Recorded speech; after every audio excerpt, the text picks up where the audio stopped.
कुठे राहिले हे? अजून कसे नाहीत आले? एव्हा नाही यायला पाहिजे होते ना. तुम्ही अजिबात काळजी करू नका.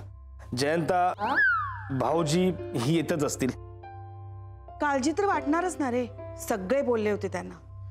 चेहरा किती पडला होता त्यांचा बाहेर जाताना.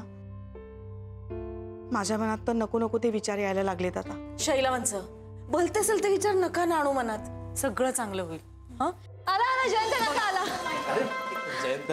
अरे जयंत काका कुठे होतास रे तू? सगळे वाट बघतात ना रे तुझी. एक तर तू सांगून पण जात नाहीस. सॉरी, त्यासाठी सॉरी. आणि निलेशच्या शो मध्ये जाण्यापासून तुला खोटं बोलून थांबवलं त्यासाठी सुद्धा सॉरी. म्हणजे मी सगळ्यांची हात जोडून वाटल्यास माफी मागतो. मी तुम्हाला फसवलं. प्रशांत दामले माझा मित्र नाहीये म्हणून. नाही भाऊजी नाही. नाही नाही, बोलू द्या मला. मी खोटं बोललो तुमच्याशी. तू माझा मित्र नाहीये. मी थापा मारल्या तुम्हाला. काका कसला विचार करतोयस? नाही ग, कसलंच नाही. मी काय विचार करणार. असंच बाहेर मोकळ्या हवेत यावंसं वाटलं म्हणून जरा आलो. आता माझ्याशी खोटं बोलणार आहेस तू?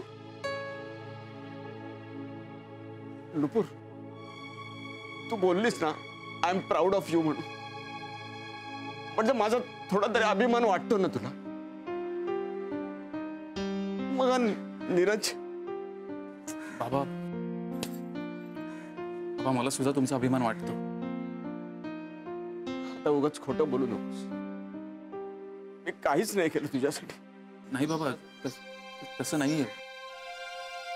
मी रागाच्या भरात खूप काही बोलून गेलो. सॉरी.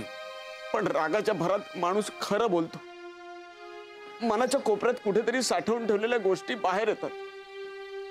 आणि ते तू बोललास. बरोबर आहे रे तुझं. मी काहीच केलं नाही तुझ्यासाठी. तुझं नाही चुकलेलं. नाही बाबा, चुकलंच माझं. जी व्यक्ती माझ्या आनंदासाठी माझ्या वयाची होऊन मला खेळवायची, मला शाळेत घेऊन जायची, मला जरा जरी लागलं ना तरी तिकडे दुर्लक्ष व्हावं म्हणून मला वेड्यासारखं हसवायची, त्या व्यक्तीने माझ्यासाठी काही केलं नाही असं म्हणालो मी. सॉरी.